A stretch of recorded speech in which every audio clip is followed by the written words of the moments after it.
I am Roopa from Sadhana Academy. So ಇವತ್ತಿನ ಕ್ಲಾಸಲ್ಲಿ ನಾವು ಪ್ರೀವಿಯಸ್ PEC ಮತ್ತು PSI ಎಕ್ಸಾಮಲ್ಲಿ ಕೇಳಿರ್ತಕ್ಕಂತಹ ಪ್ರಶ್ನೆಗಳ ವಿಶ್ಲೇಷಣೆಯನ್ನು ಮಾಡ್ತಾ ಹೋಗ್ತೀವಿ. ಅದಕ್ಕೂ ಮುಂಚೆ ಯಾರಿನ್ನೂ ನಮ್ಮ ಚಾನಲ್ನ ಸಬ್ಸ್ಕ್ರೈಬ್ ಮಾಡಿಲ್ಲ ಎಲ್ಲರೂ ಕೂಡ ಸಬ್ಸ್ಕ್ರೈಬ್ ಮಾಡಿ, ಅದೇ ರೀತಿ ಬೆಲ್ ಐಕಾನ್ ಪ್ರೆಸ್ ಮಾಡೋ ಮೂಲಕ ನೋಟಿಫೈ ಆಗಿ ಅಂತ ಹೇಳ್ತಾ, ನಮ್ಮ ಮೊದಲನೇ ಪ್ರಶ್ನೆ ಈ ರೀತಿ ಇದೆ: ಸಕ್ಕರೆ ಕಾಯಿಲೆಯಿಂದ ಬಳಲುತ್ತಿರುವವರು ಕೆಳಗಿನ ಯಾವುದನ್ನು ಬಳಸುತ್ತಾರೆ? ಅಂದರೆ ಇವಾಗ ಆಲ್ರೆಡಿ ಡಯಾಬಿಟಿಸ್ ಮೆಲಿಟಸ್ ಪೇಷಂಟ್ ಅಂತ ಹೇಳಿ ಕರಿತೀವಿ. ಸೊ ಆ ಮಧುಮೇಹಿ ರೋಗಿಗಳು ಅಥವಾ ಸಕ್ಕರೆ ಕಾಯಿಲೆಯಿಂದ ಬಳಲ್ತಕ್ಕಂತಹ ವ್ಯಕ್ತಿಗಳು ಯಾವ ಒಂದು ಟ್ಯಾಬ್ಲೆಟನ್ನು ಯೂಸ್ ಮಾಡ್ತಾರೆ? Crocin, penicillin, insulin, streptomycin. So ಇದೆಲ್ಲದೂ ಕೂಡ ಟ್ಯಾಬ್ಲೆಟ್ನ ಹೆಸರು ಅಥವಾ ಆ ಮಧುಮೇಹಿ ರೋಗಿಗಳು ತಗೊಳ್ತಕ್ಕಂತಹ ಟ್ಯಾಬ್ಲೆಟ್ನಲ್ಲಿರ್ತಕ್ಕಂಥ ಕಂಟೆಂಟ್ಗಳು ಅಂತಲೇ ಹೇಳ್ಬೋದು. ಸೊ ನಮ್ಮ ಪ್ರಶ್ನೆಗೆ ಸರಿಯಾದ ಉತ್ತರ ಇನ್ಸುಲಿನ್. ಇನ್ಸುಲಿನ್ ಅಂತಕ್ಕಂಥದ್ದು ಸರಿಯಾದ ಉತ್ತರ ಆಗುತ್ತೆ. ಬಿಕಾಸ್ ನಮ್ಮ ದೇಹದ ಮಿಶ್ರಗ್ರಂಥಿ ಪ್ಯಾಂಕ್ರಿಯಾಸು, ಅದರಲ್ಲಿ ಏನಾಗುತ್ತೆ, ಆಲ್ಫಾ ಸೆಲ್ ಬೀಟಾ ಸೆಲ್ ಇರುತ್ತೆ. ಆಲ್ಫಾ ಸೆಲ್ ಗ್ಲೂಕೋಸ್ ಸ್ಯಾಕ್ರಿಟ್ ಮಾಡಿದ್ರೆ ಬೀಟಾ ಸೆಲ್ಲು ಇನ್ಸುಲಿನ್ ಸ್ಯಾಕ್ರಿಟ್ ಮಾಡುತ್ತೆ. ಅಂದರೆ ವೈಸ್ ವರ್ಸ. ಇದು ಗ್ಲೂಕೋಸ್ ಎಷ್ಟು ಪ್ರಮಾಣದಲ್ಲಿರುತ್ತೋ ಇನ್ಸುಲಿನ್ ಅಷ್ಟೇ ಪ್ರಮಾಣದಲ್ಲಿದ್ದರೆ okay, that man will be perfect ಅಂತ, ಅಂದರೆ ಹೆಲ್ದಿ ಪರ್ಸನ್ ಅಂತ. ಅದರ್ವೈಸ್ ಗ್ಲೂಕೋಸ್ ಜಾಸ್ತಿ ಆಗ್ತಾ ಇದೆ, ಇನ್ಸುಲಿನ್ ಕಡಿಮೆ ಆಗ್ತಿದೆ ಅಂತ ಹೇಳಿದ್ರೆ that going to be a diabetes mellitic patient ಅಂತ ಹೇಳಿ ಕರಿತೀವಿ. ಬಿಕಾಸ್ ಗ್ಲೂಕೋಸ್ ಸಕ್ಕರೆ ಅಂಶ ಜಾಸ್ತಿ ಆಗ್ತಾ ಇದೆ, ಇನ್ಸುಲಿನ್ ಅಂಶ ಕಡಿಮೆ ಆಗ್ತಾ ಇದೆ. ಇನ್ಸುಲಿನ್ನು ಗ್ಲೂಕೋಸ್ ಸ್ಯಾಕ್ರಿಟ್ ಆಗೋವಷ್ಟೇ ಇನ್ಸುಲಿನ್ನು ಸ್ಯಾಕ್ರಿಟ್ ಮಾಡಿದ್ರೆ ನಮ್ಮ ಪ್ಯಾಂಕ್ರಿಯಾಸು, ಮೆದೋಜೀರಕ ಗ್ರಂಥಿ, ಮಿಶ್ರ ಗ್ರಂಥಿ, so that man will be perfect ಅಂತ. ಅಕಸ್ಮಾತ್ ಶುಗರ್ ಜಾಸ್ತಿ ಆಯಿತು, ಶುಗರ್ ಆ ಮನುಷ್ಯನ ದೇಹದಲ್ಲಿ ಜಾಸ್ತಿ ಆಯ್ತು ಅಂದರೆ ಇನ್ಸುಲಿನ್ ಡಿಕ್ರೀಸ್ ಆಗುತ್ತೆ.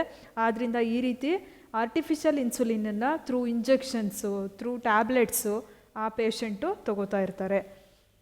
Next Crocin. Crocin headache, toothache, ಹಲ್ಲು ನೋವು ಮತ್ತು ಮೈಗ್ರೇನ್, ಒನ್ ಸೈಡ್ ತಲೆನೋವು ಬಂದರೆ, ಫುಲ್ ತಲೆನೋವು ಬಂದರೆ ಕ್ರೋಸಿನ್ ತಗೋತಾರೆ. ಪೆನ್ಸಿಲಿನ್ನು ಬ್ಯಾಕ್ಟೀರಿಯಲ್ ಇನ್ಫೆಕ್ಷನ್ಸ್ ಇತ್ತು ಅಂತ ಹೇಳಿದ್ರೆ, ಬ್ಯಾಕ್ಟೀರಿಯಾದಿಂದ ಉಂಟಾಗಿರ್ತಕ್ಕಂತಹ ಅಲರ್ಜೀಸ್ಗಳು ಅಥವಾ ಕೆಲವೊಂದು ಇನ್ಫೆಕ್ಷನ್ಸ್ ಆಯಿತು ಅಂತ ಹೇಳಿದ್ರೆ ಬ್ಯಾಕ್ಟೀರಿಯಾಯಿಂದ ಪೆನ್ಸಿಲಿನ್ ತಗೋತಾರೆ. ಇನ್ಸುಲಿನ್ನು ರಿಲೇಟೆಡ್ ಟು ಡಯಾಬಿಟಿಸ್ ಅಂತ ಹೇಳಿ ಕರಿತೀವಿ. Streptomycin tuberculosis, TB. So tuberculosis cure ಮಾಡೋದಕ್ಕೆ ಸ್ಟ್ರೆಪ್ಟೊಮೈಸಿನ್ನು ಕೂಡ ಸಜೆಸ್ಟ್ ಮಾಡ್ತಾರೆ. ಸೊ ಇಲ್ಲಿ ನೋಡ್ಬೋದು ನೀವು ಹ್ಯೂಮನ್ ಇನ್ಸುಲಿನ್ನು. ಈ ಇನ್ಸುಲಿನನ್ನು ಸ್ಯಾಕ್ರಿಟ್ ಮಾಡೋರು ಯಾರು ಅಂತ ಹೇಳಿದ್ರೆ ನಮ್ಮ ದೇಹದಲ್ಲಿರ್ತಕ್ಕಂತಹ ಮಿಶ್ರ ಗ್ರಂಥಿ. ಗ್ರಂಥಿಯಲ್ಲೇ ಹುದುಗಿದ ಗ್ರಂಥಿ ಬಂದು ಹೈಪೋಥೈರಾಯ್ಡು. ಥೈರಾಯ್ಡು ಚಿಟ್ಟೆ ಆಕಾರದಲ್ಲಿ ಗಂಟಲಿನ ಭಾಗದಲ್ಲಿ ಪ್ರತಿಯೊಬ್ಬ ಮನುಷ್ಯನ ದೇಹದಲ್ಲೂ ಇರುತ್ತೆ. ಸೊ ಆ ಗ್ರಂಥಿಯ ಹಿಂಭಾಗದಲ್ಲಿ ಒಂದು ಗ್ರಂಥಿ ಹುದುಗಿಕೊಂಡಿರುತ್ತೆ. ಆ ಗ್ರಂಥಿಗೆ ನಾವೇನಂತ ಕರಿತೀವಿ? ಹೈಪೋಥೈರಾಯ್ಡ್ ಅಂತ ಹೇಳಿ ಕರಿತೀವಿ. ಪ್ಯಾರಾಥೈರಾಯ್ಡ್ ಗ್ರಂಥಿ ಅಂತ ಹೇಳಿ ಕರಿತೀವಿ. ಅದೇ ಥರ ನಮ್ಮ ದೇಹದಲ್ಲಿರ್ತಕ್ಕಂತಹ ಮಿಶ್ರ ಗ್ರಂಥಿ ಬಂದು ಪ್ಯಾಂಕ್ರಿಯಾಸು ಮೆದೋಜೀರಕ ಗ್ರಂಥಿ, ಮಿಶ್ರ ಗ್ರಂಥಿ. ಈ ಮಿಶ್ರ ಗ್ರಂಥಿ ಇನ್ಸುಲಿನ್ನು ಮತ್ತು ಗ್ಲೂಕೋಸ್ ಎರಡನ್ನೂ ಸ್ಯಾಕ್ರಿಟ್ ಮಾಡುತ್ತೆ. ಇನ್ಸುಲಿನ್ ಮಟ್ಟ ಜಾಸ್ತಿ ಆದ್ರೂ ಕಷ್ಟ, ಕಡಿಮೆ ಆದ್ರೂ ಕಷ್ಟ. ಸೊ ಇನ್ಸುಲಿನ್ ಮಟ್ಟ ಸೇಮ್ ಇರಬೇಕು ಆ್ಯಸ್ ಇಟ್ ಈಸ್. ಗ್ಲೂಕೋಸು ಕೂಡ ಅಷ್ಟೇ ಮಟ್ಟದಲ್ಲಿತ್ತು, ಅಷ್ಟೇ ಪ್ರಮಾಣದಲ್ಲಿದ್ದರೆ ಮಧುಮೇಹ ರೋಗ ಬರೋದಿಲ್ಲ. ಅಕಸ್ಮಾತ್ ಗ್ಲೂಕೋಸ್ ಜಾಸ್ತಿಯಾಗಿ ಇನ್ಸುಲಿನ್ ಡಿಕ್ರೀಸ್ ಆದರೆ ಸಕ್ಕರೆ ಕಾಯಿಲೆ ಬರುತ್ತೆ. ನೆಕ್ಸ್ಟ್ ಒನ್, ಇಸ್ರೋ ಎಂದರೆ international space research organisation, Indian salt research organisation, Indian space research organisation, international scientific research organisation. ಇದಕ್ಕೆ ಹೆಂಗೆ ಅಂತ ಹೇಳಿದ್ರೆ ಇದು ಸೋ ಈಸಿ, ಹೈಸ್ಕೂಲ್ ಮಕ್ಕಳು ಬರೀತಾರೆ, ಓಕೆ, ಅದು ಒಂದು ಫಾರ್ಮುಲಾ, ಓಕೆ. ಅದರ್ವೈಸ್ ನಾವೇನು ಅನ್ಕೋತೀವಿ ಅಂದರೆ ಇದು ಗೊತ್ತಿದೆ, ಓಕೆ, ಗೊತ್ತಿಲ್ಲದೆ ಇರೋದಕ್ಕೆ ಯಾವುದು ಉದ್ದ ಇರುತ್ತೋ ಅದೇ ಇರ್ಬೋದು ಅಂತ ಗೆಸ್ ಮಾಡ್ತೀವಿ. ಅದು ಕೆಲವೊಂದು ಟೈಮಲ್ಲಿ ವರ್ಕೌಟ್ ಆಗುತ್ತೆ, ಬಟ್ ಎಲ್ಲದರಲ್ಲೂ ವರ್ಕೌಟ್ ಆಗಲ್ಲ. ಸ್ವಲ್ಪ ಯೋಚನೆ ಮಾಡಿ ಅನಲೈಸಿಸ್ ಮಾಡಿ ಉತ್ತರ ಕೊಡಬೇಕು. ಇದು ಗೊತ್ತೇ ಇರುತ್ತೆ ನಿಮಗೆ. I for Indian, S for space, R for research, O for organisation. So ಈ ಇಂಡಿಯನ್ ಸ್ಪೇಸ್ ರಿಸರ್ಚ್ ಆರ್ಗನೈಸೇಷನ್ನ ಸಾಧನೆಯನ್ನು ನೋಡೋದಾದರೆ, ಇಸ್ರೋ ಕಮ್ಯುನಿಕೇಷನ್ ಸ್ಯಾಟಲೈಟ್ ಇತ್ತೀಚೆಗೆ ಉಡಾವಣೆ ಮಾಡಿದಂತಹ ಉಪಗ್ರಹ GSAT-30 launch on January 17 from French territory Ariane. So ಇತ್ತೀಚೆಗೆ ಅಂತ ಹೇಳಿದ್ರೆ GSAT-30 ಕಮ್ಯುನಿಕೇಷನ್ ಸ್ಯಾಟಲೈಟ್, ಅದು ಸಂಪರ್ಕ ಉಪಗ್ರಹ. ನೆಕ್ಸ್ಟು, ಕೆಳಗಿನವುಗಳಲ್ಲಿ ಯಾವುದು ವಿದ್ಯುತ್ ಕಾಂತೀಯ ಅಲೆಗಳು ಹೆಚ್ಚಿನ ಸಮಾನತೆಯನ್ನು ಹೊಂದಿದೆ? ಅಂದರೆ ವಿದ್ಯುತ್ ಕಾಂತೀಯ ಎಲೆಕ್ಟ್ರೋಮ್ಯಾಗ್ನೆಟಿಕ್ ಸ್ಪೆಕ್ಟ್ರಮ್ ಅಂತಲೇ ಕರಿತೀವಿ ನಾವು, ಕಿರಣಗಳು ಅಂತೇಳಿ. ಸೊ ಅಂತಹ ಅದರಲ್ಲಿ ಯಾವ ಅಲೆಗಳು, ವಿದ್ಯುತ್ ಕಾಂತೀಯ ಅಲೆಗಳು ಹೆಚ್ಚಿನ ಸಮಾನತೆಯನ್ನು ಹೊಂದಿದೆ ಅಂತೇಳಿ? UV ರೇಸ್, ಅಲ್ಟ್ರಾವೈಲೆಟ್ ರೇಸಾ, ನೆಕ್ಸ್ಟು ದೃಗ್ಗೋಚರ ಬೆಳಕು, ಬೆಳಕಿನ ಕಿರಣಗಳ, ಇನ್ಫ್ರಾರೆಡ್ ಅವಗೆಂಪು ಕಿರಣಗಳ ಅಥವಾ ಗಾಮಾ ರೇಸ್ ಗಾಮಾ ಕಿರಣಗಳ ಅಂತ ಹೇಳಿದೆ. ನಮ್ಮ ಪ್ರಶ್ನೆಗೆ ಸರಿಯಾದ ಉತ್ತರ ಬೆಳಕಿನ ಕಿರಣಗಳು. ನೀವೆಲ್ಲ ಏನು ನೋಡ್ತೀವಲ್ವಾ, ಸೊ ದೃಗ್ಗೋಚರ ಬೆಳಕು ಚಿತ್ರದಲ್ಲಿ ಅಬ್ಸರ್ವ್ ಮಾಡ್ತಿದ್ದೀವಿ ನಾವು. ಈ ದೃಗ್ಗೋಚರ ಬೆಳಕು ಸಮತೆಯನ್ನು ಹೊಂದಿರುತ್ತೆ. ಯಾವ್ದು ಜಾಸ್ತಿ ತರಂಗ ದೂರ ಹೊಂದಿದೆ, ಯಾವ್ದು ಕಡಿಮೆ ತರಂಗ ದೂರ ಹೊಂದಿದೆ, ಯಾವುದಕ್ಕೆ ಜಾಸ್ತಿ ಆವೃತ್ತಿ ಇದೆ, ಯಾವುದಕ್ಕೆ ಆವೃತ್ತಿ ಕಡಿಮೆ ಇದೆ ಅಂತ ನೋಡೋದಾದರೆ ನಾವು ಜಸ್ಟ್ ಇಲ್ಲಿ ರೇಡಿಯೋ ತರಂಗ, ಸೂಕ್ಷ್ಮ ತರಂಗ, ಅವಗೆಂಪು ತರಂಗ, ದೃಗ್ಗೋಚರಿತ ಬೆಳಕು, ನೇರಳಾತೀತ UV race, X race, gamma race, so ಇಷ್ಟೂ ನಾವು ಅಬ್ಸರ್ವ್ ಮಾಡೋದಾದರೆ ಹೆಚ್ಚಿನ ತರಂಗ ದೂರವನ್ನು ನಮ್ಮ ರೇಡಿಯೋ ವೇವ್ಸ್ಗಳು ಹೊಂದಿರುತ್ತೆ. ಸೊ ಅಬ್ಸುಲ್ಯೂಟ್ಲಿ ಕೆಳಗಡೆ ಏನಾಗ್ತಾ ಇರುತ್ತೆ, ಕಡಿಮೆ ಕಡಿಮೆ ಕಡಿಮೆ ಆಗ್ತಾ ಬಂದು ಗಾಮಾ ರೇಸ್ ಅಥವಾ ಗಾಮಾ ಕಿರಣಗಳು ಕಡಿಮೆ ತರಂಗ ದೂರವನ್ನು ಹೊಂದಿರುತ್ತೆ. ಆದರೆ ಹೆಚ್ಚಿನ ಆವೃತ್ತಿ ಫ್ರೀಕ್ವೆನ್ಸಿ ಅದರದ್ದು ಜಾಸ್ತಿ ಇರುತ್ತೆ. ಯಾವುದ್ರ ಫ್ರೀಕ್ವೆನ್ಸಿ, ಗಾಮಾ ಕಿರಣಗಳ ಫ್ರೀಕ್ವೆನ್ಸಿ ಜಾಸ್ತಿ ಇರುತ್ತೆ, ಬಟ್ ವೇವ್ ಲೆಂತ್ ಕಡಿಮೆ ಇರುತ್ತೆ. ಹ್ಯಾಸ್ ಇಟ್ ಈಸ್ ನಮ್ಮ ರೇಡಿಯೋ ತರಂಗದ ತರಂಗ ದೂರ ವೇವ್ ಲೆಂತು ಜಾಸ್ತಿ ಇರುತ್ತೆ, ಬಟ್ ಫ್ರೀಕ್ವೆನ್ಸಿ ಕಡಿಮೆ ಇರುತ್ತೆ. ಸೊ ಅದಕ್ಕೆ ನಾನು ಕನ್ಫ್ಯೂಸ್ ಆಗಬಾರ್ದು ಅಂತಾನೆ ರೇಡಿಯೋ ತರಂಗ ಹೆಚ್ಚಿನ ತರಂಗ ದೂರ ಕಡಿಮೆ ಆವೃತ್ತಿ, ಗಾಮಾ ತರಂಗ ಹೆಚ್ಚಿನ ಆವೃತ್ತಿ ಕಡಿಮೆ ತರಂಗ ದೂರ, ಸೊ ಈ ರೀತಿ ಬರ್ತಿರೋದು. ಸೊ ನೀವು ಅದನ್ನು ಜಸ್ಟ್ ಗ್ಲಾನ್ಸ್ ಮಾಡ್ಕೋಬೇಕು, ಇಷ್ಟೂ ಬರ್ಕೋಬೇಕು. ರೇಡಿಯೋ, ಸೂಕ್ಷ್ಮ ತರಂಗ, ಅವಗೆಂಪು, ಗೋಚರಿತ, ನೇರಳಾತೀತ, ಎಕ್ಸ್, ಗಾಮಾ, 7 ರೇಸ್.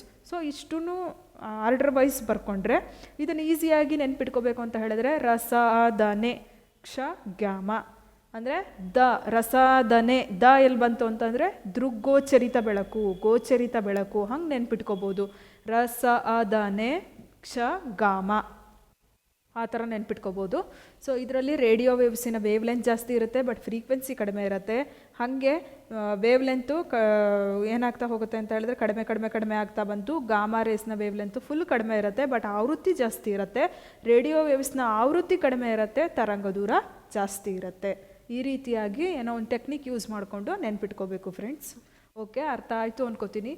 ನೆಕ್ಸ್ಟು, ಕೆಳಗಿನವುಗಳಲ್ಲಿ ಯಾವುದು ಜೈವಿಕ ರಸಗೊಬ್ಬರ ಅಂದರೆ ಬಯೋ ಫರ್ಟಿಲೈಸರ್ ಯಾವುದು ಅನ್ನೋದನ್ನು ನಾವು ಕಂಡುಹಿಡಿಬೇಕು. First option urea, compost, ammonia sulphate, algae ಹಾಗೂ ಬ್ಲೂ ಗ್ರೀನ್ ಆಲ್ಗೆ. ಸೊ ಇಲ್ಲಿ ವರ್ಕೌಟ್ ಆಗ್ಬೋದಾ, ಲಾಂಗೆಸ್ಟ್ ಆನ್ಸರ್ ಸರಿ ಇರ್ಬೋದಾ, ಅಥವಾ ಯೂರಿಯಾದಲ್ಲಿ ಜಾಸ್ತಿ ಇರುತ್ತಾ? ನಾವು ಕೇಳಿರ್ತೀವಿ ರಸಗೊಬ್ಬರಗಳು ಅಂದ ತಕ್ಷಣ ಫಸ್ಟ್ ನೆನಪಿಗೆ ಬರೋದು NPK, ಯೂರಿಯಾ ಅಂತ ಹೇಳಿ ನೆನಪಿಗೆ ಬರುತ್ತೆ. ನೋಡೋಣ, ನಮ್ಮ ಪ್ರಶ್ನೆಗೆ ಸರಿಯಾದ ಉತ್ತರ algae, blue green algae. Algae ಮತ್ತು ನೀಲಿ ಹಸಿರು ಶೈವಲ. ಏನಿದು? ಸೊ ಈ ರೀತಿಯಾಗಿರುತ್ತೆ. ಆಲ್ಗೆ ಏನು ಮಾಡುತ್ತೆ, algae capture 60 to 90% nitrogen, 70 to 100 phosphorus. ನೋಡಿರ್ಬೋದು ಆಲ್ಗೆನಲ್ಲಿ ಏನಾಗಿರುತ್ತೆ ಅಂತ ಹೇಳಿದ್ರೆ ಅವು 70ರಿಂದ 100% ಫಾಸ್ಫರಸ್ ರಂಜಕದ ಅಂಶವನ್ನು ಹೊಂದಿರುತ್ತೆ. 60ರಿಂದ 90%ನಷ್ಟು ಸಾರಜನಕ.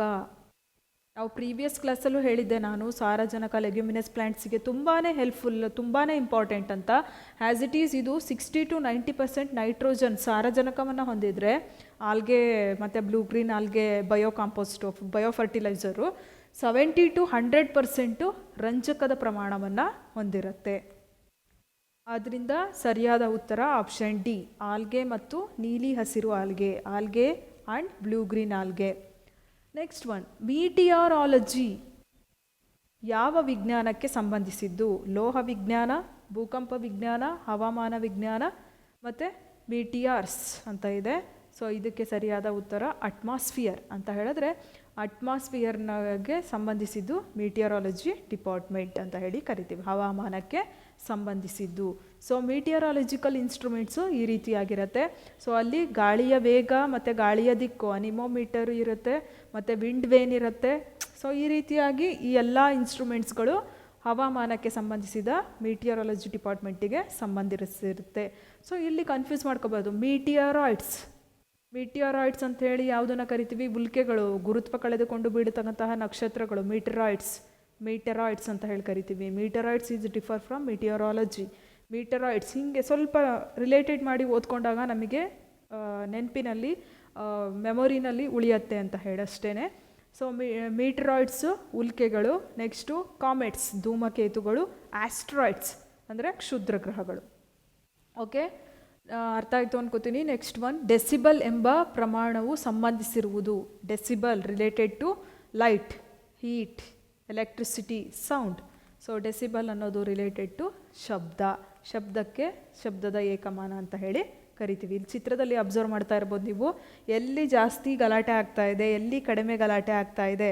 ಸೊ ಜಾಸ್ತಿ ಗಲಾಟೆ ಆಗ್ತಾ ಆಗ್ತಾ ಏನಕ್ಕೆ ನಮಗೆ ಹಾರ್ಮ್ಫುಲ್, ಕಿವಿಯ ತಮಟೆ ಒಡೆದೋಗೋ ಥರ ಮಾತಾಡ್ತೀಯಲ್ಲ, ಕಿವಿಯ ತಮಟೆ ಒಡೆದೋಗೋ ಥರ ಮೈಕ್ ಸೆಟ್ ಹಾಕಿದಿರಲ್ಲ ಅಂತೆಲ್ಲ ಹೇಳ್ತಾ ಇರ್ತಾರೆ. ಶಬ್ದದ ತೀವ್ರತೆ ಇಷ್ಟರಿಂದ ಇಷ್ಟು ಪ್ರಮಾಣ ಇರಬೇಕು, 20 to 20,000 kHz ಅಂತ ಹೇಳಿ ಕರಿತೀವಿ. ಸೊ ಆ ರೀತಿ ಇದ್ದಾಗ ಅದನ್ನು ಮೆಜರ್ ಮಾಡೋದು ಡೆಸಿಬಲ್ಗಳಲ್ಲಿ. ಸೊ ಡೆಸಿಬಲ್ ಅಂತಕ್ಕಂತಹ ಪ್ರಮಾಣ ಸಂಬಂಧಿಸಿರೋದು ಟೋಟಲಿ ರಿಲೇಟೆಡ್ ಟು ಸೌಂಡ್, ಶಬ್ದಕ್ಕೆ ಸಂಬಂಧಪಟ್ಟಿರೋದು.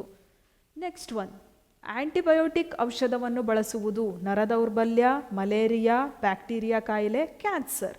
ಸೊ ಆ್ಯಂಟಿಬಯೋಟಿಕ್ ಅಂತಕ್ಕಂಥ ಔಷಧ ಸಂಬಂಧಿಸಿರೋದು ಬ್ಯಾಕ್ಟೀರಿಯಲ್ ಡಿಸೀಸಸ್ಗೆ. ಸೊ ಇದು ನಾವು ಚಿತ್ರದಲ್ಲಿ ಅಬ್ಸರ್ವ್ ಮಾಡ್ತಾ ಇದ್ದೀವಿ. ಬ್ಯಾಕ್ಟೀರಿಯಲ್ ಇನ್ಫೆಕ್ಷನ್ಸ್ ಅಥವಾ ಬ್ಯಾಕ್ಟೀರಿಯಲ್ ಡಿಸೀಸಸ್ ಯಾವುದಿರುತ್ತೋ, ಈಗ ಡಿಪ್ತೀರಿಯಾ, ಪರ್ಟ್ಯೂಸಿಸ್ಸು, ಟೆಟಾನಸ್ಸು, ಸೊ ಇವೆಲ್ಲ ಏನಿದ್ದಾವೆ, ಸೊ ಅದಕ್ಕೆ ಸಂಬಂಧಿಸಿದಂತಹ ಒಂದು ಕಾಯಿಲೆಗೆ ಸಂಬಂಧಿಸಿದ ಒಂದು ಔಷಧಿಗಳು ಅಂತೇಳಿ ಕರಿತೀವಿ. Next one, acoustics. ಈ ಪದವನ್ನು ಈ ಕೆಳಗಿನವುಗಳಲ್ಲಿ ಯಾವುದಕ್ಕೆ ಸಂಬಂಧಿಸಿದೆ? Acoustics, accounts higher education, accounts higher ಅಂತೆಲ್ಲ ಕೇಳಿದ್ದೀವಿ. ಇದೇನು ಅಕೌಸ್ಟಿಕ್ಸ್ ಅಂತ ಹೇಳಿದ್ರೆ, ಇದು ಭೌತಶಾಸ್ತ್ರಕ್ಕೆ ಸಂಬಂಧಿಸಿದೆ, ಶಬ್ದಶಾಸ್ತ್ರಕ್ಕೆ ಸಂಬಂಧಿಸಿದೆ, ಎಲೆಕ್ಟ್ರಿಸಿಟಿ ವಿದ್ಯುತ್ ಶಕ್ತಿಗೆ ಸಂಬಂಧಿಸಿದೆ, ಅಕೌಂಟ್ಸಿಗೆ ಸಂಬಂಧಿಸಿದೆ. ನಾವು ಜಸ್ಟ್ ಹೇಳಿದ್ವಿ ಅಕೌಂಟ್ಸ್ ಹೈಯರ್ ಅಂತ ಹೇಳಿ. ಸೊ ಅಕೌಂಟ್ಸಿಗೆ ಸಂಬಂಧಪಟ್ಟಿರೋದಾ? ಅಲ್ಲ. ಇದಕ್ಕೆ ಸರಿಯಾದ ಉತ್ತರ ಶಬ್ದ. Decibel also related to sound. Acoustics ಇಲ್ಲಿ ನೋಡಿರ್ಬೋದು ನೀವು, ಬೆಸ್ಟ್ ಅಕೌಸ್ಟಿಕ್ಸ್ ಅಂತ ಹೇಳಿ ಬರ್ದಿದ್ದಾರೆ. ಸೊ ಗಿಟಾರ್ಸ್, ಏನಿದು ಅಕೌಸ್ಟಿಕ್ ಅಂತ ಹೇಳಿದ್ರೆ, the science concerned with production, control, transmission, reception and effect of sound. ಅಂದರೆ ಡೆಸಿಬಲನ್ನು, ಅದನ್ನು ಶಬ್ದದ ತೀವ್ರತೆಯನ್ನು ಅಳೆಯೋದಕ್ಕೆ ಏಕಮಾನ ಅಂತ ಹೇಳಿ ಕರಿತೀವಿ. ಬಟ್ ಈ ಅಕೌಸ್ಟಿಕ್ಸ್ ಅಂತಕ್ಕಂಥದ್ದು ಏನನ್ನು ಅಧ್ಯಯನ ಮಾಡುತ್ತೆ? ವಿಜ್ಞಾನದ ಒಂದು ಭಾಗ ಇದು. ಇದೇನಾಗುತ್ತೆ ಅಂತ ಹೇಳಿದ್ರೆ, ಸೌಂಡನ್ನ ಕಂಟ್ರೋಲ್ ಮಾಡೋದಾಗಿರ್ಬೋದು, ಪ್ರೊಡಕ್ಷನ್ ಮಾಡೋದಾಗಿರ್ಬೋದು, ಟ್ರಾನ್ಸ್ಮಿಷನ್ ಒಬ್ಬರಿಂದ ಒಬ್ಬರಿಗೆ ಪಾಸ್ ಮಾಡೋದಾಗಿರ್ಬೋದು, ರಿಸೆಪ್ಷನ್ ಮತ್ತು ಆ ಶಬ್ದದಿಂದ ಉಂಟಾಗ್ತಕ್ಕಂತಹ ಎಫೆಕ್ಟ್ಗಳು, ದುಷ್ಪರಿಣಾಮಗಳು ಏನು ಅನ್ನೋದನ್ನು ಅಧ್ಯಯನ ಮಾಡ್ತಕ್ಕಂತಹ ವಿಜ್ಞಾನದ ಅಥವಾ ಸ್ಪೆಷಲಿ ಭೌತಶಾಸ್ತ್ರದ ಶಾಖೆಗೆ ಅಕೌಸ್ಟಿಕ್ಸ್ ಅಂತ ಹೇಳಿ ಕರಿತೀವಿ. Acoustics, the science concerned with production, control, transmission, reception and effect of sound ಅಂತ ಹೇಳಿ ಕರಿತೀವಿ. ನೆಕ್ಸ್ಟ್ ಒನ್, ಇವುಗಳಲ್ಲಿ ಯಾವುದನ್ನು ಭೂಕಂಪದ ಮೂಲಬಿಂದುವೆಂದು ಕರೆಯಲಾಗುತ್ತದೆ? Tectonic point, epicentre, seismic focus, quake centre. ಅಂದರೆ ಭೂಕಂಪದ ಮೂಲ ಬಿಂದು ಅಂತ ಹೇಳಿ ನಾವು ಸಿಸ್ಮಿಕ್ ಫೋಕಸ್ ಅಂತ ಹೇಳಿ ಕರಿತೀವಿ. ಗೊತ್ತು ನಿಮಗೆ, ಭೂಕಂಪದ ತೀವ್ರತೆ ಸಿಸ್ಮೋಗ್ರಾಫ್, ಮಾರ್ಸೆಲ್ಲಿ ಅಂತ ಹೇಳಿ ಕರಿತೀವಿ. ಅದರಿಂದ ಅಳತೆಯನ್ನು ಮಾಡ್ತಾರೆ. ಸೊ ದಿಸ್ ಒನ್, ಅರ್ಥಕ್ವೇಕ್ ಆದಾಗ ಅದನ್ನು ಅಳತೆ ಮಾಡೋದಕ್ಕೆ ಬಳಸ್ತಾರೆ. ನೆಕ್ಸ್ಟ್ ಒನ್, ಇವುಗಳಲ್ಲಿ ಯಾವುದರಿಂದ ಡೆಂಗ್ಯೂ ಜ್ವರ ಬರುತ್ತದೆ? ಅಂದರೆ ಡೆಂಗ್ಯೂ ಜ್ವರವನ್ನು ಹರಡತಕ್ಕಂತಹ ವಾಹಕ ಯಾವುದು, ಮಾಧ್ಯಮ ಯಾವುದು? ಕ್ಯೂಲೆಕ್ಸ್ ಸೊಳ್ಳೆ, ಈಡಿಸ್ ಸೊಳ್ಳೆ, ಟೆಟ್ಸೆ ಫ್ಲೈ ಅಥವಾ ಟೆಟ್ಸೆ ನೊಣ, ಅನಾಫಿಲಿಸ್ ಮಸ್ಕಿಟೋ, ಅನಾಫಿಲಿಸ್ ಸೊಳ್ಳೆ. ಸೊ ಡೆಂಗ್ಯೂ ಜ್ವರವನ್ನು ಹರಡ್ತಕ್ಕಂಥದ್ದು ಈಡಿಸ್ ಈಜಿಪ್ಟಿಯಾ ಅಂತಕ್ಕಂತಹ ಒಂದು ಸೊಳ್ಳೆ. ಸೊ ಇಲ್ಲಿ ನೋಡ್ಬೋದು ನೀವು, ಈಡಿಸ್ ಈಜಿಪ್ಟಿ ಮಸ್ಕಿಟೋ, ಅದು ಏನಾಗುತ್ತೆ ಅಂತ ಹೇಳಿದ್ರೆ, ಹೆಲ್ತಿ ಪರ್ಸನ್ಗೆ ಕಚ್ಚಿದಾಗ, ಅಂದರೆ ಈಗ ಡಿಸೀಸ್ ಆಗ ಡೆಂಗ್ಯೂ ಕಾಯಿಲೆಯಿಂದ ಬಳಲ್ತಕ್ಕಂತಹ ವ್ಯಕ್ತಿಗೆ ಕಚ್ಚಿ ನೆಕ್ಸ್ಟು ನಾರ್ಮಲ್ ಪರ್ಸನ್ಗೆ ಕಚ್ಚಿದಾಗ ಆ ಡೆಂಗ್ಯೂ ಜ್ವರ ಹರಡತ್ತೆ.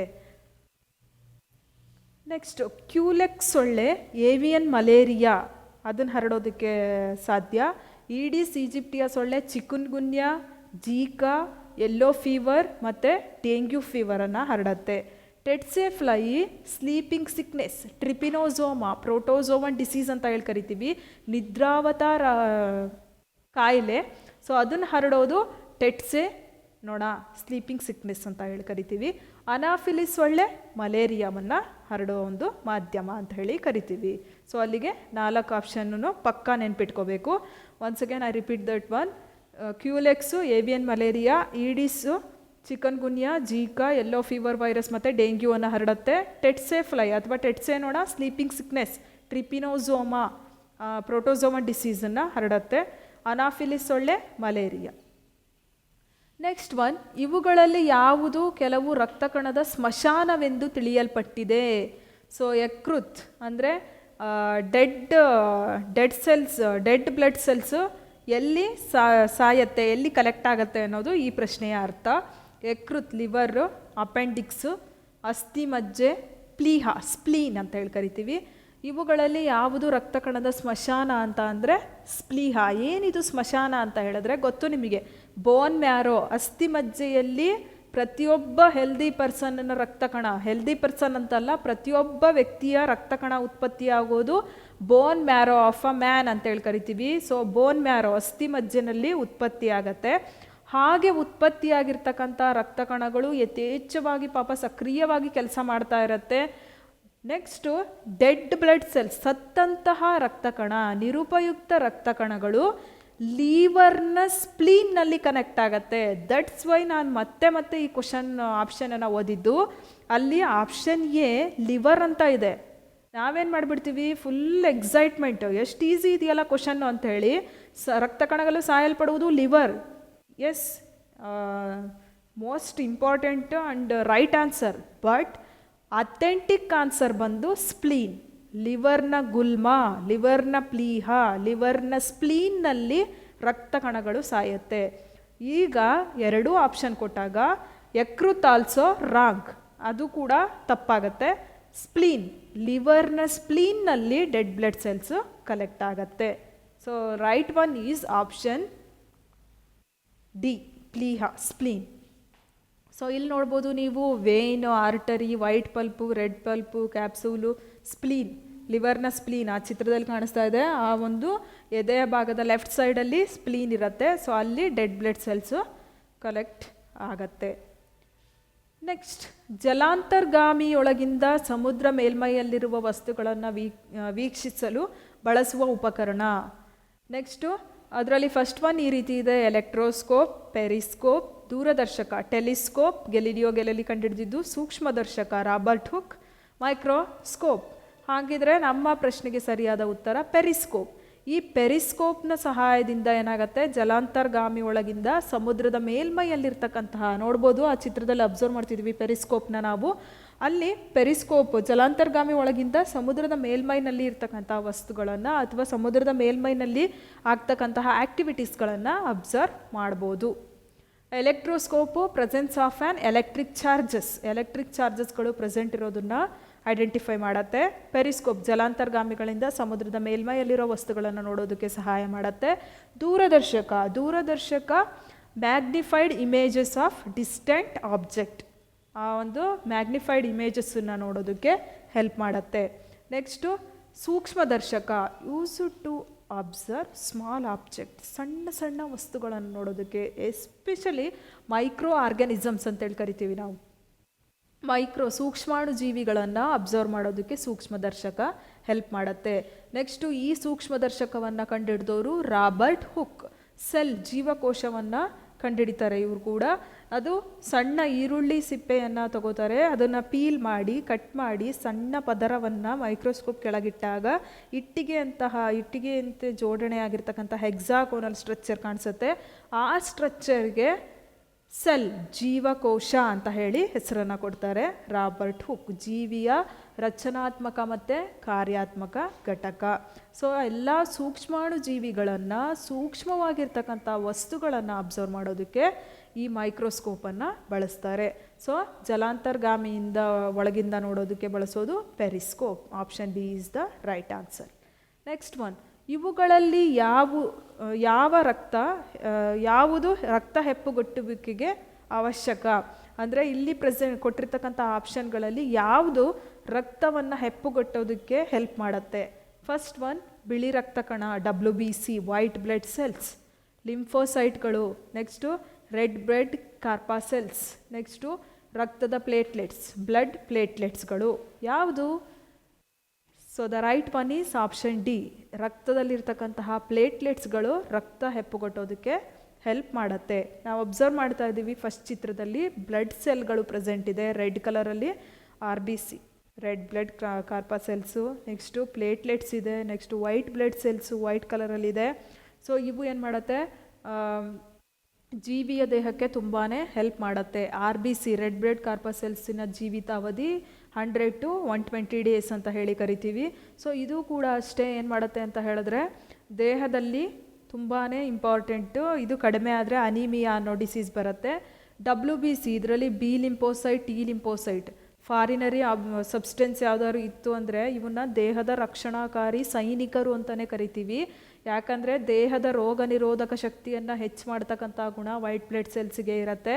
ಸೊ ಈ ವೈಟ್ ಬ್ಲಡ್ ಸೆಲ್ಸ್ಗಳ ಜೀವಿತಾವಧಿ 12 ಗಂಟೆಯಿಂದ 300 ದಿನ, ಅಂದರೆ 1 ಅವರಿಂದಾನು 12 ಗಂಟೆ ಹವರ್ ಲೆಕ್ಕದಿಂದಾನು 1 ವರ್ಷದವರೆಗೂ ಇದ್ರ ಲೆಕ್ಕ ಇರುತ್ತೆ. ಅತಿ ಕಡಿಮೆ ಜೀವಿತಾವಧಿಯನ್ನು ಹೊಂದಿರತಕ್ಕಂತಹ ಬ್ಲಡ್ ಸೆಲ್ಸು WBC ಬಿಳಿ ರಕ್ತ ಕಣಗಳು. ಅತಿ ಹೆಚ್ಚು ಜೀವಿತಾವಧಿ ಆಲ್ಸೋ ಬಿಳಿ ರಕ್ತ ಕಣಗಳು. ಬಿಕಾಸ್ ಪ್ಲೇಟ್ಲೆಟ್ಸು 6 ರಿಂದ 9 ದಿನ ಬದುಕಿರುತ್ತೆ. RBC ಹೇಳಿದೆ ನಾನು 100 to 120 ಡೇಸ್ ಅಂತ ಹೇಳಿ. ಸೊ ಅಲ್ಲಿ RBC ಕಡಿಮೆ ಆದರೆ ಬರ್ತಕ್ಕಂಥ ರೋಗ ಅನಿಮಿಯಾ.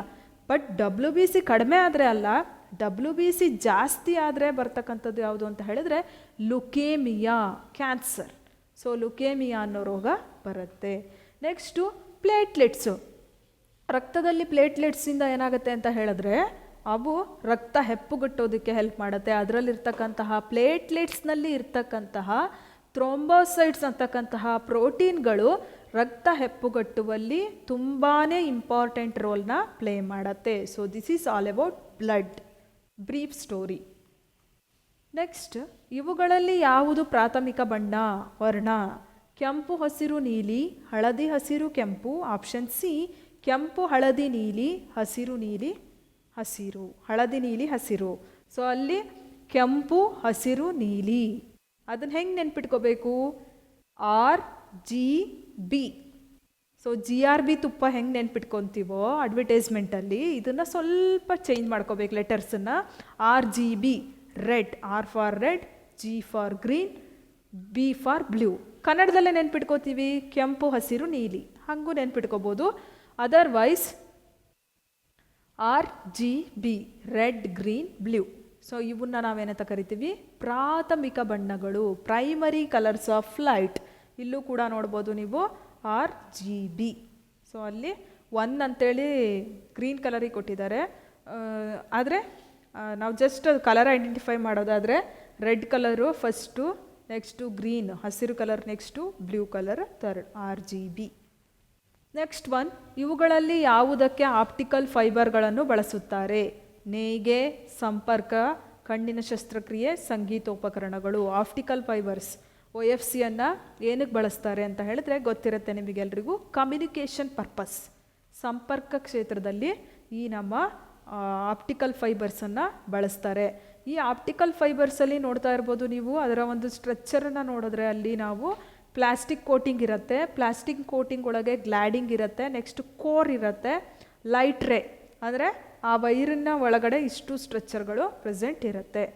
ನೆಕ್ಸ್ಟ್ ಒನ್, ದಂತ, ಹಲ್ಲು ಮತ್ತು ಅಸ್ಥಿ, ಮೂಳೆ ಅವಶ್ಯಕವಾಗಿರ್ತಕ್ಕಂಥ ಖನಿಜಗಳು. ಹಲ್ಲು ಮತ್ತು ಮೂಳೆಗಳು ಗಟ್ಟಿಮುಟ್ಟಾಗಿ ದಷ್ಟಪುಷ್ಟವಾಗಿ ಇರೋದಕ್ಕೆ ಹೆಲ್ಪ್ ಮಾಡ್ತಕ್ಕಂಥ ಮಿನರಲ್ಗಳು ಯಾವುದು ಅಂತ ಕೇಳಿದ್ದಾರೆ. ಆಪ್ಷನ್ ಎ ಕ್ಯಾಲ್ಶಿಯಂ ಮತ್ತು ಪೊಟ್ಯಾಷಿಯಂ, ಆಪ್ಷನ್ ಬಿ ಕ್ಯಾಲ್ಶಿಯಂ ಮತ್ತು ಕಬ್ಬಿಣ, next calcium sodium, calcium phosphorus ಅಂದರೆ ಕ್ಯಾಲ್ಶಿಯಂ ಮತ್ತು ರಂಜಕ. So the right one already guess ಮಾಡಿರ್ತೀರಾ, ಕ್ಯಾಲ್ಶಿಯಂ ಮತ್ತು ಫಾಸ್ಫರಸ್, ರಂಜಕ. ಈಗ ಫಾರ್ ಎಕ್ಸಾಂಪಲ್ ಅಡ್ವರ್ಟೈಸ್ಮೆಂಟು, ನಿಮ್ಮ ಟೂತ್ಪೇಸ್ಟ್ನಲ್ಲಿ ಉಪ್ಪು ಇದೆಯೇ ಅನ್ನೋ ಥರ ಹಲ್ಲು ಮತ್ತು ಮೂಳೆಗಳು ದಷ್ಟಪುಷ್ಟವಾಗಿ ಬೆಳೆಯೋದಕ್ಕೆ ಕ್ಯಾಲ್ಶಿಯಂ ಮತ್ತು ಫಾಸ್ಫರಸ್ಸು ತುಂಬಾ ಇಂಪಾರ್ಟೆಂಟ್. ಫ್ರೆಂಡ್ಸ್, ಇಲ್ಲಿ ಕನ್ನಡದಲ್ಲಿ ಅಷ್ಟೇ ಓದ್ಕೋತೀವಿ ಅಂದರೆ ಆಗಲ್ಲ, ಫಾಸ್ಫರಸ್ಸನ್ನು ಕೂಡ ನೆನ್ಪಿಟ್ಕೋಬೇಕು. ಫಾಸ್ಫರಸ್ ಅಂದರೆ ರಂಜಕ, ಸಲ್ಫರ್ ಅಂದರೆ ಗಂಧಕ. So don't get B confused. ಇಲ್ಲಿ ಹಲ್ಲುಗಳು ಮತ್ತು ಮೂಳೆಗಳು ಗಟ್ಟಿಮುಟ್ಟಾಗಿ ದಷ್ಟಪುಷ್ಟವಾಗಿರಬೇಕು ಅಂದರೆ ಕ್ಯಾಲ್ಶಿಯಂ ಮತ್ತು ಫಾಸ್ಫರಸ್ಸು ಜಾಸ್ತಿ ಪ್ರಮಾಣದಲ್ಲಿ, ಜಾಸ್ತಿ ಕಂಟೆಂಟು ಇರಬೇಕು, ಪ್ರೆಸೆಂಟ್ ಇರಬೇಕು. ಸೊ ಇಲ್ಲಿ ನೋಡ್ಬೋದು ಎನಾಮಲ್ಲು ಅಂದರೆ ಹಲ್ಲಿನ ಒಂದು ರಚನೆ, ಅವು ದಷ್ಟಪುಷ್ಟವಾಗಿ ಬೆಳಿಬೇಕು ಅಂತ ಹೇಳಿದ್ರೆ ಕ್ಯಾಲ್ಶಿಯಂ ಮತ್ತು ಫಾಸ್ಫರಸ್ಸು ಬೇಕೇ ಬೇಕು. ನೆಕ್ಸ್ಟ್, ಈ ಕೆಳಕಾಣಿಸಿದ ಕ್ರಿಯೆಗಳಲ್ಲಿ ಯಾವುದರಲ್ಲಿ ಉಷ್ಣ ಬಿಡುಗಡೆ ಆಗುತ್ತೆ? ಅಂತರುಷ್ಣ ಕ್ರಿಯೆ, ಬಹಿರುಷ್ಣ ಕ್ರಿಯೆ. ಅಂತರುಷ್ಣ ಕ್ರಿಯೆ ಅಂತ ಹೇಳಿದ್ರೆ ಹೀಟನ್ನು ಅಬ್ಸಾರ್ಬ್ ಮಾಡ್ಕೊಳ್ಳೋದು, ಹೀಟನ್ನು ಬಿಟ್ಟರೆ ಬಹಿರುಷ್ಣಕ ಕ್ರಿಯೆ. ಸೊ ಹಾಗಿದ್ದಾಗ ಉಷ್ಣ ಬಿಡುಗಡೆ ಆಗೋದು ಯಾವುದು? ಮಂಜುಗಡ್ಡೆ ಕರಗಿದಾಗ, ನೀರು ಕುಡಿಯುವಾಗ, ನೀರಿನ ಉಷ್ಣತೆ ಹೆಚ್ಚಾದಾಗ, ಅನಿಲ ಸಾಂದ್ರಗೊಳ್ಳುವಾಗ. ಅನಿಲ ಸಾಂದ್ರಗೊಳ್ಳುವಾಗ ಏನಾಗುತ್ತೆ ಅಂತ ಹೇಳಿದ್ರೆ ಅನಿಲ ಕಣಗಳು ಬೇರೆ ಬೇರೆ ಬೇರೆ ಆಗಬೇಕು ಅಂದಾಗ ಉಷ್ಣ ಬಿಡುಗಡೆ ಆಗತ್ತೆ. ಸೊ ಇಲ್ಲಿ ನೋಡ್ತಾ ಇರ್ಬೋದು ನೀವು, ಆ ಒಂದು ಕೊಲಾಯ್ಡಲ್ ಸಬ್ಸ್ಟೆನ್ಸ್ಗೆ ಏನೋ ಹೀಟ್ ಕೊಟ್ಟಾಗ ಅದೇನಾಗ್ತಾ ಇದೆ ಅಂತ ಹೇಳಿದ್ರೆ ಅನಿಲ ಕಣಗಳು ದೂರ ದೂರ ದೂರ ದೂರ ದೂರ ಹೋಗ್ತಾ ಇದೆ. Condensation due to direction cooling of air ಅಂತ ಹೇಳಿ ಇದೆ. ಸೊ ಉಷ್ಣ ಬಿಡುಗಡೆ ಆಗತ್ತೆ. ನೆಕ್ಸ್ಟ್ ಲಾಸ್ಟ್ ಕ್ವಶನ್, ಸ್ಮೃತಿ ನಾಶ ಸ್ಮರಣೆಯ ನಾಶವನ್ನು ಸೂಚಿಸಲು ಬಳಸುವ ವೈದ್ಯಕೀಯ ಪದ ಅಂದರೆ ಸ್ಮೃತಿ, ಮೆಮೊರಿ ಲಾಸ್ ಆಗ್ತಾ ಇದೆ, ಮೆಮೊರಿ ಕಡಿಮೆ ಆಗ್ತಾ ಇದೆ, ಏಜ್ ಆದಂಗೆ ನೆನಪಿನ ಶಕ್ತಿ ಕಡಿಮೆ ಆಗ್ತಾ ಇದೆ ಅಂತೆಲ್ಲ ಹೇಳ್ತಾ ಇರ್ತಾರೆ. ಸೊ ಆ ರೀತಿ ಸ್ಮೃತಿ, ನೆನಪು, ಮೆಮೊರಿ, ಸೊ ಆ ರೀತಿ ಮೆಮೊರಿ ಲಾಸ್ ಆಗ್ತಾ ಹೋಗೋದಕ್ಕೆ ಒಂದು ಸೈಂಟಿಫಿಕ್ ವರ್ಡ್ ಇದೆ. ದಟ್ ಸೈಂಟಿಫಿಕ್ ವರ್ಡಿಗೆ ಏನಂತ ಕರಿತೀವಿ? ಅಮ್ನೀಷಿಯಾ, ಅನೀಮಿಯಾ, ಅನಸ್ತೇಷಿಯಾ, ಆಂಬ್ರೋಸಿಯಾ. ಸೊ ಸರಿಯಾದ ಉತ್ತರ ಅಮ್ನೀಷಿಯಾ, ಮೆಮೊರಿ ಲಾಸ್ ಆಗಿರೋದಕ್ಕೆ ಸೈಂಟಿಫಿಕಲಿ ಅಮ್ನೀಷಿಯಾ ಅಂತ ಹೇಳಿ ಕರೀತಾರೆ. Next anaemia, lac of RBC. ನಾವು ಜಸ್ಟ್ ಡಿಸ್ಕಸ್ ಮಾಡಿದ್ವಿ ಇದೇ ಕ್ವಶನ್ ಬ್ಯಾಂಕಲ್ಲಿ. RBC ಬ್ಲಡ್ ಸೆಲ್ಸು ಕಡಿಮೆ ಆದರೆ, ಕೆಂಪು ರಕ್ತ ಕಣಗಳು ಕಡಿಮೆ ಆದರೆ ಅನೀಮಿಯಾ, ಬಿಳಿ ರಕ್ತ ಕಣಗಳು ಜಾಸ್ತಿ ಆದರೆ ಲುಕೇಮಿಯಾ. ಸೊ ಅನೀಮಿಯಾ ಅಂದರೆ ಲ್ಯಾಕ್ ಆಫ್ RBC ಕಣಗಳು, ಕೆಂಪು ರಕ್ತ ಕಣಗಳು ಕಡಿಮೆ ಆಗೋದು. Next one anaesthesia, insensitivity to pain. ಅಂದರೆ ಅನಸ್ತೇಷಿಯಾ ಅಂತ ಹೇಳಿದ್ರೆ ಗೊತ್ತು ನಿಮಗೆ, ಯಾವುದಾದ್ರು ಸರ್ಜರಿ ನಡೀತಾ ಇದೆ ಅಂತ ಹೇಳಿದಾಗ ಯಾವ ಭಾಗಕ್ಕೆ, ಇವಾಗ ಕೈಗೇನೋ ಇಂಜುರಿ ಆಗಿದೆ ಅಂದರೆ ಇಲ್ಲಿ ಅನಸ್ತೇಷಿಯಾ ಕೊಟ್ಟರು ಅಂದರೆ ಇಷ್ಟು ಭಾಗದಲ್ಲಿ ಒಂಥರ ಮರಗಟ್ಟದಂಗೆ ಆಗೋದು, ಇನ್ಸೆನ್ಸಿಟಿವಿಟಿ ಫೀಲ್ ಆಗೋ ಥರ ಅನಸ್ತೇಷಿಯಾ ಕೊಟ್ಟಾಗ ಇನ್ಸೆನ್ಸಿಟಿವಿಟಿ ಫೀಲ್ ಆಗುತ್ತೆ. ಅಂದರೆ ಟಚ್, ಆ ಭಾಗದಲ್ಲಿ ಏನೇ ಟಚ್ ಮಾಡಿದ್ರು, ಏನೇ ಕೊಯ್ದ್ರು ಅಥವಾ ಏನೇ ಆಪ್ರೇಟ್ ಮಾಡಿದ್ರು ಅವರಿಗೆ ಆ ಭಾಗದಲ್ಲಿ ಗೊತ್ತಾಗ್ತಾ ಇರಲ್ಲ. ಉಳಿದಿರೋ ಭಾಗ ಎಚ್ಚರಗೊಂಡಿರ್ತಾನವನು, ಆ ಭಾಗ ಏನಾಗ್ತಿದೆ ಅಂತ ಅವರಿಗೆ ಇನ್ಸೆನ್ಸಿಟಿವಿಟಿ ಫೀಲ್ ಆಗುತ್ತೆ, ಸೆನ್ಸ್ ಆಗಲ್ಲ ಅಂತ. Next ಆಂಬ್ರೋಸಿಯಾ, food and drink of the god. ಅಂದರೆ ಆಂಬ್ರೋಸಿಯಾ ಅಂದರೆ ಇದು ಒಂದು ಗ್ರೀಕ್ ಟರ್ಮ್ ಇದು. ಆ ಆ್ಯಂಥಾಲಜಿನಲ್ಲಿ ಏನಂತ ಹೇಳಿದ್ರೆ ದೇವರ ಒಂದು ಊಟ ಮತ್ತು ದೇವರು ಕುಡಿತಕ್ಕಂತಹ ಡ್ರಿಂಕ್ಸ್, ಪಾನೀಯಗಳು ಅಂತ ಹೇಳಿ ಅವರು ಕರಿತಾ ಇದ್ರು. So this is all about ಸ್ಮೃತಿನಾಶಕ, amnesia. So right one option A. ಇಲ್ಲಿ ನೋಡ್ತಾ ಇದ್ದೀವಿ ನಾವು ಅಮ್ನೀಷಿಯಾ ಅಂದರೆ ಮೆಮೊರಿ ದಿನೇ ಡಿಕ್ರೀಸ್ ಆಗೋದು ಅಥವಾ ಫುಲ್ ಮೆಮೊರಿ ಲಾಸ್ ಆಗೋದು. That term we call it as amnesia. Thank you so much for watching this video.